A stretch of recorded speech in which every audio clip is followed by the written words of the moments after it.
Olá, boa noite. Começa agora o Jornal da Justiça desta segunda-feira, 15 de junho.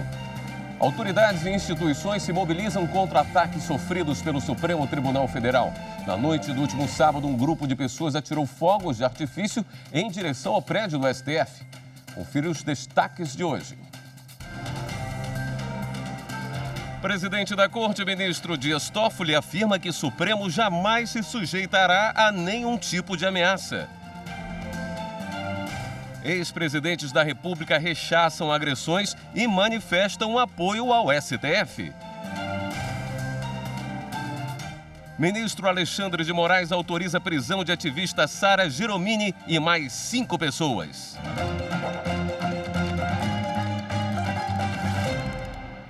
O presidente do Supremo Tribunal Federal, ministro Dias Toffoli, pediu à Procuradoria-Geral da República e à Polícia Federal que investiguem os responsáveis pelo ataque ao STF no último sábado. Toffoli quer a responsabilização penal dos manifestantes que participaram direta ou indiretamente do lançamento de fogos de artifício contra o prédio do Supremo. A ativista Sara Giromini, mais conhecida como Sarah Winter, foi presa na manhã de hoje pela Polícia Federal. Ela e outras 5 pessoas tiveram a prisão decretada pelo ministro Alexandre de Moraes. Sarah Winter é integrante do grupo autodenominado 300 do Brasil. A prisão dela e de outras 5 pessoas foi pedida pela Procuradoria-Geral da República no inquérito que investiga o financiamento de protestos antidemocráticos. Sarah Winter participou da manifestação do último sábado, em que foram disparados fogos de artifícios contra a sede do Supremo Tribunal Federal. Após o ataque, o ministro Dias Toffoli pediu que a Procuradoria-Geral da República e a Polícia Federal investiguem as pessoas que tenham participado direta ou indiretamente, inclusive por meio de financiamento de atos antidemocráticos, ataques e ameaças ao Supremo Tribunal Federal. Entre os investigados está Renan da Silva Sena, que tem participado de vários atos violentos em manifestações na capital federal. Ele foi preso ontem e liberado após assinar um termo de comparecimento em juízo. Em nota oficial, o ministro Dias Toffoli afirmou que, infelizmente, o Brasil vivenciou mais um ataque ao Supremo Tribunal Federal, que também simboliza um ataque a todas as instituições democraticamente constituídas. Financiadas ilegalmente, essas atitudes têm sido reiteradas e estimuladas por uma minoria da população e por integrantes do próprio Estado, apesar da tentativa de diálogo que o Supremo Tribunal Federal tenta estabelecer com todos, poderes, instituições e sociedade civil, em prol do progresso da nação brasileira. Dias Toffoli afirma ainda que o Supremo jamais se sujeitará, como não se sujeitou em toda a sua história, a nenhum tipo de ameaça, seja velada, indireta ou direta, e continuará cumprindo a sua missão. Guardião da Constituição, o Supremo Tribunal Federal repudia tais condutas e se socorrerá de todos os remédios constitucional e legalmente postos para sua defesa, de seus ministros e da democracia brasileira. Outros ministros do Supremo Tribunal Federal também se manifestaram por meio do Twitter. Gilmar Mendes disse que o ódio e as ameaças do vídeo são lamentáveis. A incitação à violência desafia os limites da liberdade de expressão. O ministro Luiz Roberto Barroso disse que há no Brasil hoje alguns guetos pré-iluministas, irrelevantes na quantidade de integrantes e na qualidade das manifestações. Mas isso não torna menos grave a sua atuação. Instituições e pessoas de bem devem dar limites a esses grupos. Há diferença entre militância e bandidagem. O ministro Alexandre de Moraes disse também no Twitter que o STF jamais se curvará ante agressões covardes de verdadeiras organizações criminosas, financiadas por grupos antidemocráticos que desrespeitam a Constituição Federal, a democracia e o Estado de Direito. A lei será rigorosamente aplicada e a justiça prevalecerá. Outras autoridades e instituições também reagiram ao ataque do último sábado e se solidarizaram ao presidente do Supremo, o ministro Dias Toffoli. 6 ex-presidentes da República se manifestaram. José Sarney disse: solidário à sua mensagem, junto o meu protesto contra a inqualificável e criminosa agressão ao STF, guardião da Constituição, integrado por magistrados de altas virtudes culturais e morais. peço para estender minha solidariedade a toda a corte. Fernando Collor lembrou que o STF é o guardião da Constituição Federal e dos direitos fundamentais e afirmou que atacar a Suprema Corte é uma afronta à mais básica racionalidade democrática e uma ofensa à ordem constitucional. Tentar amedrontar a justiça com manifestações de ódio é intolerável. Fernando Henrique Cardoso escreveu no Twitter: minha solidariedade ao STF é total. Os fogos vistos no YouTube e a voz tremebunda atacando-o são contra a democracia. Gritemos não ao golpismo. Os militares são cidadãos, devem obediência à Constituição como todos nós. Defendamos juntos Brasil, povo e lei, antes que seja tarde. Já o ex-presidente Lula disse que qualquer instituição que faz parte da garantia do funcionamento da democracia no nosso país precisa ser respeitada em sua plenitude e que é inadmissível a irresponsabilidade dessa manifestação agressiva contra o STF. Para a ex-presidente Dilma Rousseff, todos devem obediência à Carta Magna. Ninguém está acima dela. Ataques ao STF e ao Congresso precisam ser respondidos nos termos da lei. Michel Temer também manifestou solidariedade ao ministro Dias Toffoli e disse que a agressão física à Suprema Corte revela o desconhecimento de suas elevadas funções como um dos principais garantes da democracia integrada, como é por juristas do maior porte e forjados na ideia de rigoroso cumprimento da Constituição Federal.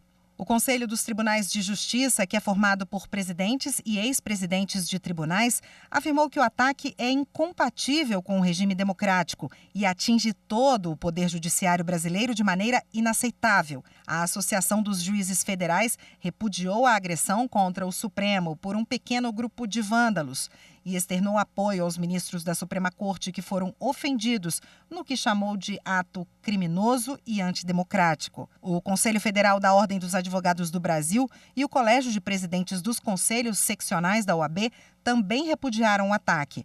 Em nota, disseram que são inaceitáveis as manifestações violentas e antidemocráticas e que o país, imerso em profunda crise sanitária e econômica, precisa mais do que nunca de instituições sólidas e do pleno funcionamento dos poderes da República de forma harmônica e independente. E nesta segunda-feira, o Pleno do Tribunal Superior do Trabalho aprovou moção de solidariedade ao Supremo Tribunal Federal. A presidente do TST, ministra Maria Cristina Peduzzi, deu início à sessão telepresencial, colocando em pauta a nota de moção ao STF para aprovação entre os ministros da Corte. O Tribunal Pleno declarou solidariedade ao Supremo Tribunal Federal e repudiou os atos contra a instituição ocorridos no último sábado, dia 13 de junho. Considera-os atentatórios ao Poder Judiciário e à democracia. As liberdades públicas são incompatíveis com demonstrações de violência contra qualquer dos poderes da República. A moção foi aprovada por unanimidade entre os ministros e será enviada mediante ofício ao presidente do STF, ministro Dias Toffoli, além de divulgada na página do TST na internet. O ministro do TST, Brito Pereira, elogiou a iniciativa. Saudar Vossa Excelência pela feliz ideia e republicana ideia de trazer essa moção de solidariedade ao Supremo Tribunal Federal, que todos nós a subscrevemos. A ministra Carmen Lúcia votou por manter o ministro da Educação, Abraham Weintraub, em inquérito das fake news. Esse julgamento é realizado no plenário virtual do Supremo e é o tema do comentário de hoje da nossa consultora jurídica Karina Zucolotto.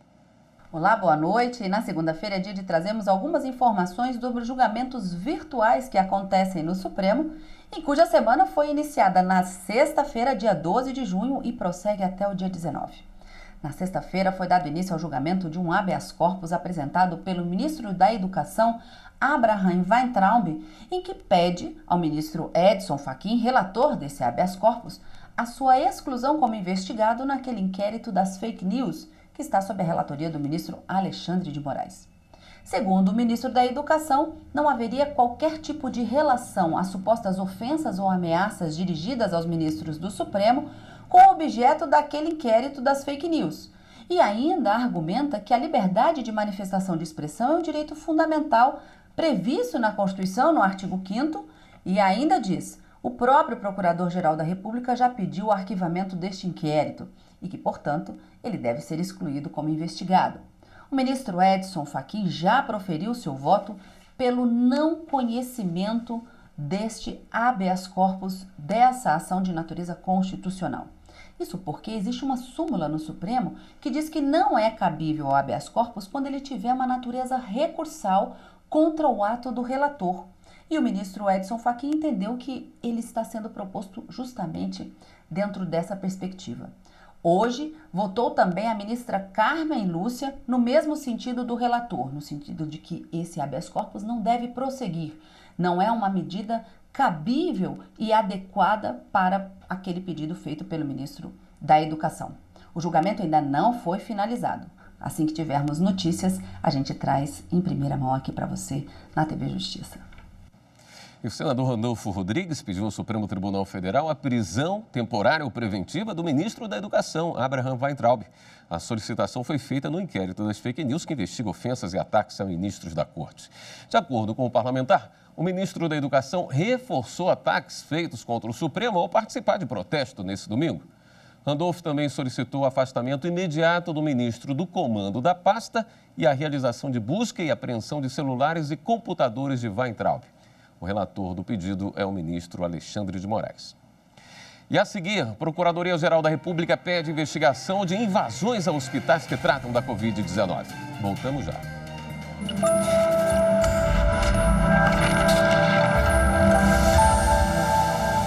A Constituição é essencial no enfrentamento à corrupção, porque ela prevê diversos mecanismos de detecção e prevenção a esse ato ilícito.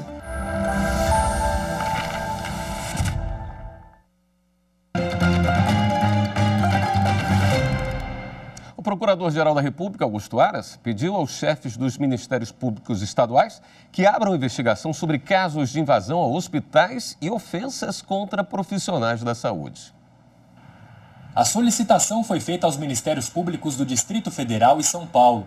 No documento, o Procurador-Geral da República, Augusto Aras, cita notícias divulgadas pela imprensa de que pessoas estariam invadindo hospitais onde pacientes se recuperam da Covid-19.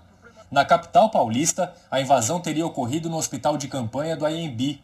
Já no Distrito Federal, foi o hospital de Ceilândia, aproximadamente 25 quilômetros do centro de Brasília. Este vídeo mostra o momento em que um paciente discute com uma médica ao saber que no pronto-socorro do hospital eram atendidas somente pessoas com Covid-19.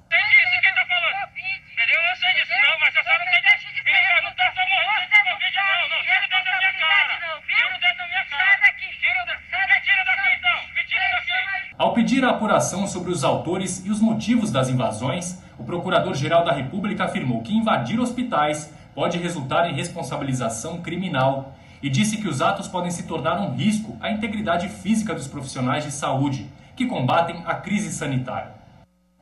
No Rio de Janeiro, a Polícia Federal e o Ministério Público Federal faz uma operação para investigar suposto esquema de desvio de recursos da saúde pública de Cabo Frio, na região dos Lagos.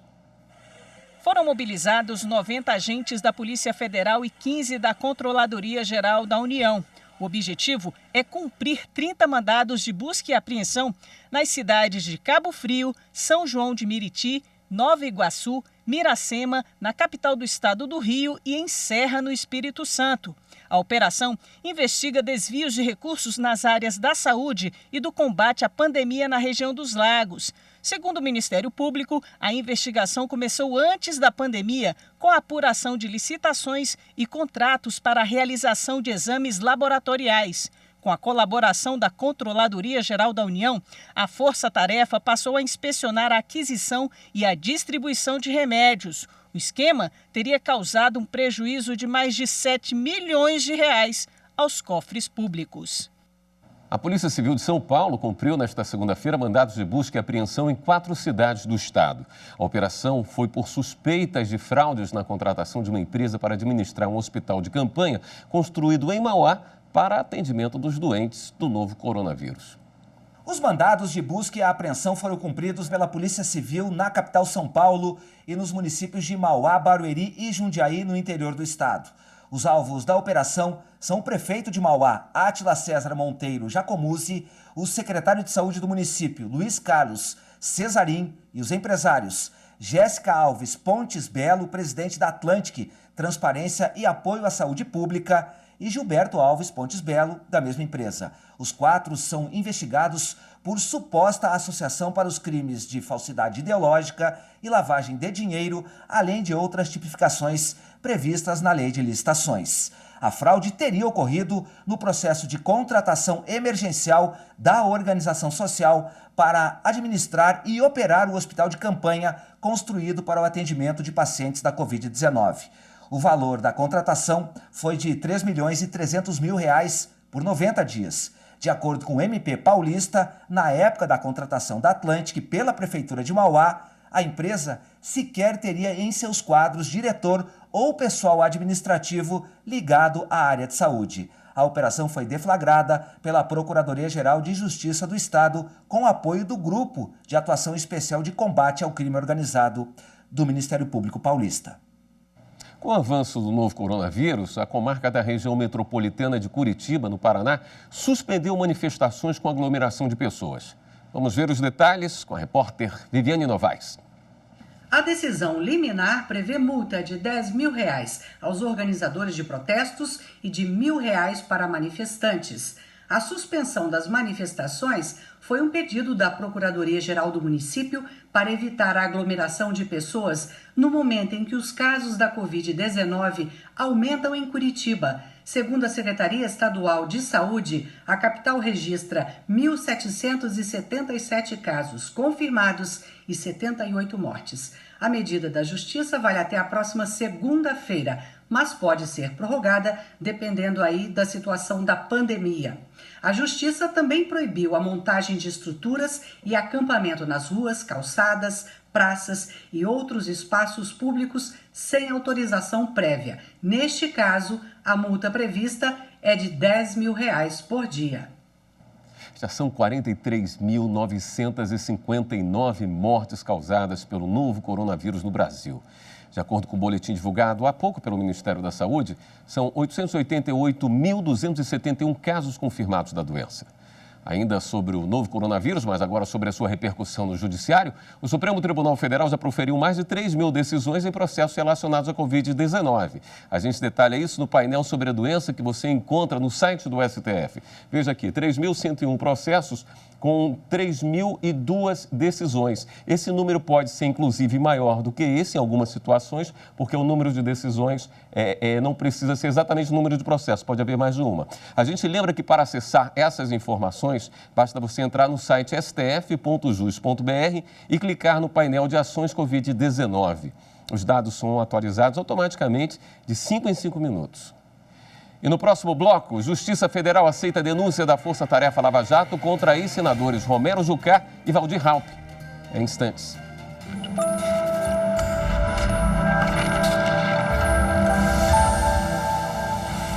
A Constituição Federal direciona as ações da sociedade e do poder público na garantia da realização de direitos a todos os cidadãos.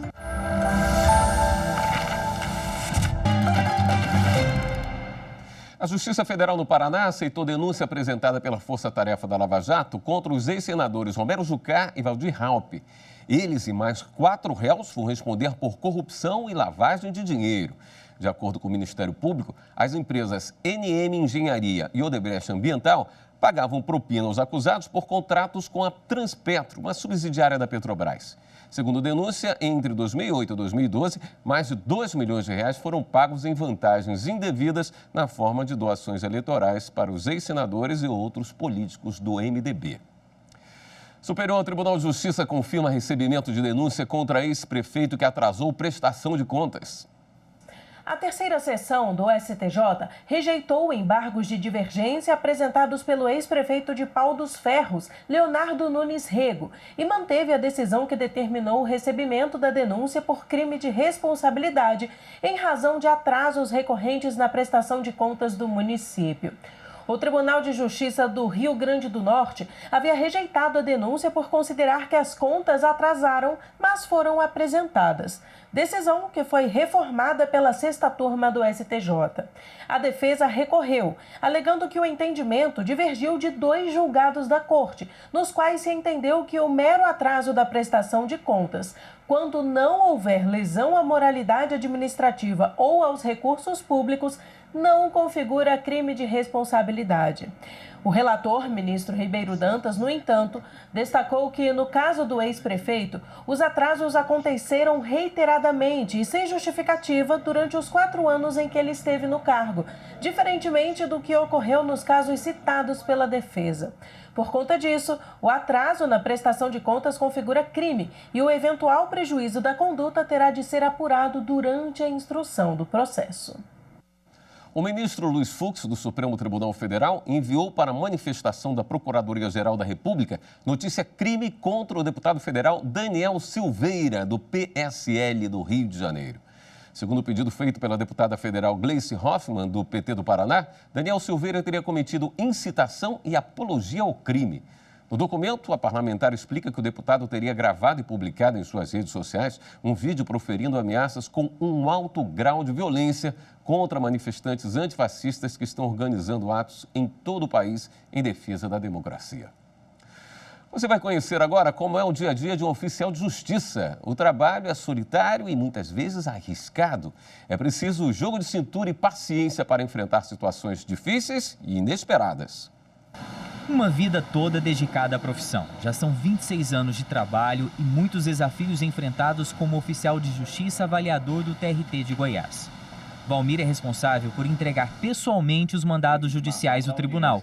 Ele executa as ordens do juiz em ações trabalhistas. A vida do oficial de justiça é uma aventura constante, porque a gente encontra situações de todo tipo, pessoas de todo tipo, pessoas calmas, pessoas educadas, pessoas nervosas, pessoas com enormes dificuldades, endereços difíceis de ser localizados. Aqui na Secretaria de Distribuição de Mandados Judiciais, o TRT, Valmir tem acesso aos mandados que precisa cumprir, o que também pode ser feito sem sair de casa, já que tudo está disponível por meio eletrônico. Agora nós vamos entrar no carro do Valmir para acompanhar um pouco das diligências, saber como que é o trabalho dele no dia a dia. A gente sabe que ninguém quer receber um oficial de justiça, seja em casa ou no trabalho. É uma visita muitas vezes indesejada, não é bem-vinda, mas vamos ver como ele será recebido hoje e se vai conseguir cumprir os mandados judiciais. O Valmir usa veículo próprio para fazer as diligências. Por isso, recebe uma ajuda de custo e uma gratificação por executar atividades externas. Chegamos ao endereço da parte reclamada. É um mandado de execução de penhora. O juiz determinou que fosse pedido um mandado para vir cumprir no endereço da pessoa. E por isso que eu estou aqui na casa com esse mandado para ver se ele tem bens na residência dele. Quem recebeu o oficial foi o irmão do reclamado. Ele não quis gravar entrevista nem deixou nossa equipe entrar na casa.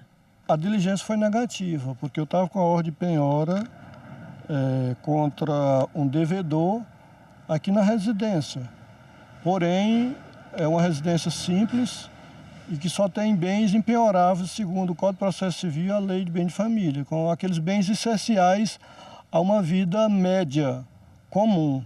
Até que a entrega desse mandado foi tranquila, mas o oficial de justiça conta que já enfrentou casos difíceis e de risco, precisando de ajuda policial.